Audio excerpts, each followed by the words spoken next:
Hi, good morning everyone. For the speech that I am refuting, my opponent's claim is never identified with a distinct declarative sentence, but he states that the American public school system's introduction of a foreign language curriculum to the already established curriculum for the elementary students is important. The secondary claims are never identified either. The claim is repeated twice with different wording to act as the secondary claims.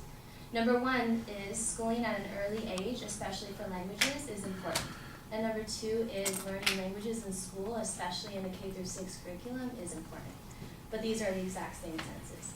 My claim is that my opponent fails to provide sufficient proof and reasoning to prove his argument. So I'm unable to have a response to the first secondary claim because no secondary claims are distinguished. The claim is repeated twice in simplistic versions to overall state that learning languages in the K-6 curriculum is important. The advocate lacks the emphasis on a second language being the important addition to learn in elementary school, not just languages in general. This vague reference happens often throughout the speech. Plus, no controversial background is provided on how implementing a foreign language curriculum to elementary students is not important. The advocate never defines key terms or states what the current situation is on foreign language curriculum in elementary schools. The rest of the speech consists of irrelevant grounds of evidence that are given back to back without warrants or backings to establish how this proof advances his claim. The first piece of insufficient evidence he includes is from linguist Noam Chomsky that states humans are pre-programmed with a basic knowledge of what languages are like and how they work. The advocate gives undue significance to this quote by assuming that kids will be unable to understand two languages at a young age since it's pre-programmed. This lacks significance because it doesn't advance his claim that a foreign language is important to introduce to elementary students, but he continues to paraphrase that language learning can be done at a faster rate and with a higher understanding during the universal grammar critical period between birth and approximately age 12. This is reasoning by sign because there aren't a sufficient amount of signs to reach the conclusion that a second language is important to be introduced to elementary students. The evidence says it's the critical time period for them to learn, but it never looks at the contradiction aspect of how learning a second language can actually be stressful on young minds.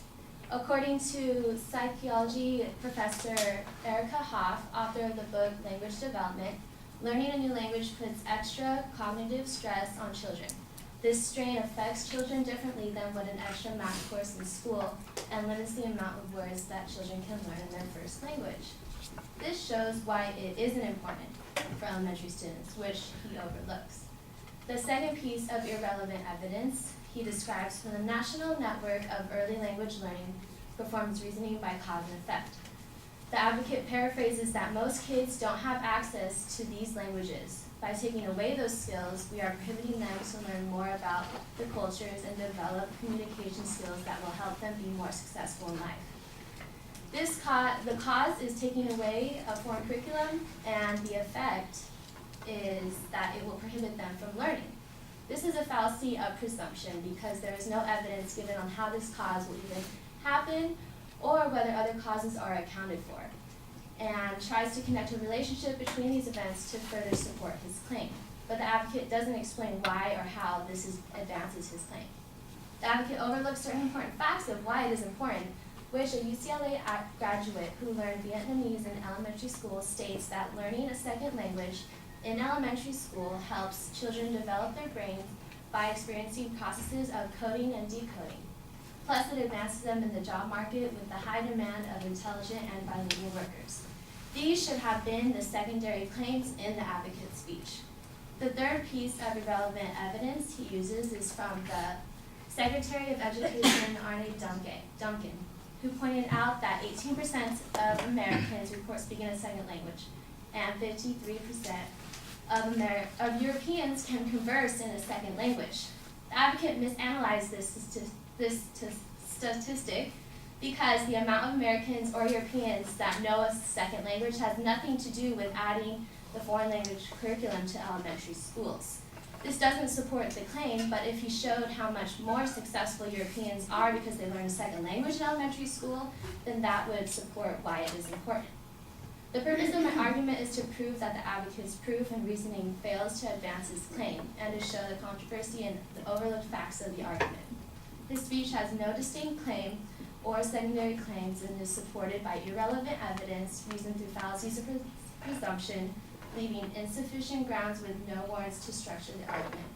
The claim should actually be that elementary schools need to establish a foreign language curriculum and use specific reasons why it needs to be established, instead of trying to explain why learning a second language is important to kids without sufficient evidence. Thank you.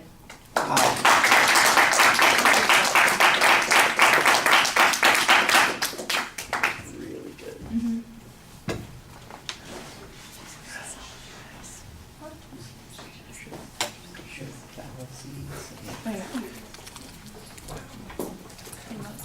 Sorry, no. Good, just so much better this time. Change your major from dance to like being a lawyer or something. Me? To be a lawyer? You should change your major from dance to Law. being a lawyer. Yeah, Law. I always wanted to be a lawyer, but I didn't know if I should be one. Lawyers look for every picayune thing that they can find to make an issue out of, and that's kind of what you did here. So I could see why he would make that inference.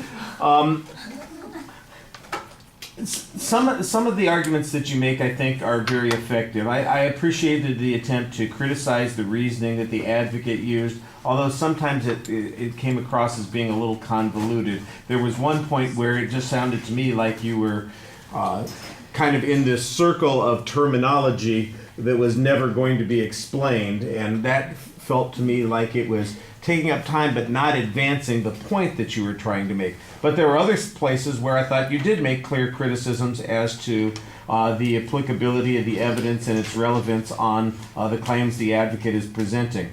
Another issue that I think is a little problematic is that sometimes it sounds more like a critique of the argument rather than a refutation of the argument, especially at the end when you say, well, that should have been his claim on this particular issue. Well, I'll tell you what, maybe that's what the claim actually was. He was inarticulate about presenting it, but what's your response to that particular argument? That's where I think you needed a little bit more strength. You basically have presented an idea that the advocate's argument is not well organized, and so you're having to make inferences about what the argument really is about. And I think that that's legitimate, and you can point out, for instance, if this is the claim, here's the problem with that particular argument. The first claim is, just looking at it, why is it important to have a second language? If that's the standard that we're going to be looking at, what arguments or what claims did the advocate make about the advantages of a second language?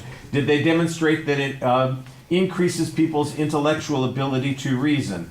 Was there any evidence on that? Was there any evidence that said that they will be more successful economically as a consequence of knowing a second language? You could point out there's an absence of evidence on any of those sorts of things. The evidence that they mostly present is that learning a second language is easier when kids are younger in some ways. But that doesn't necessarily show that they should be learning a second language. And one of the things that popped in my head immediately, the Arnie Duncan quote with the statistic that's at the end that you present, 18% of Americans speak a second language, 53% of Europeans speak a second language. Here's the question I'd ask you. You want to take a wild guess as to what the second language is most of those Europeans speak? English. Yeah.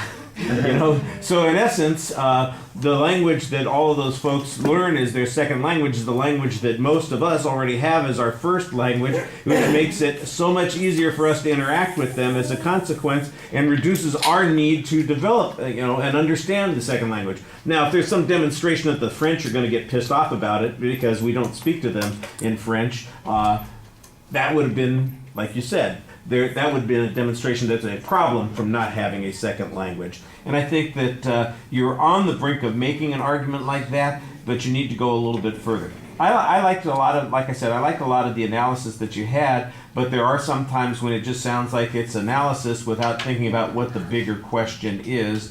And, it's kind of like listening to somebody do a paper on reasoning.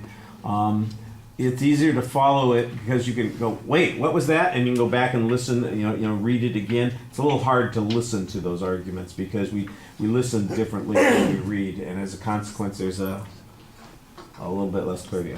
Sorry, I thought I saw somebody outside the window that I need to talk to. Momentarily distracted. Look,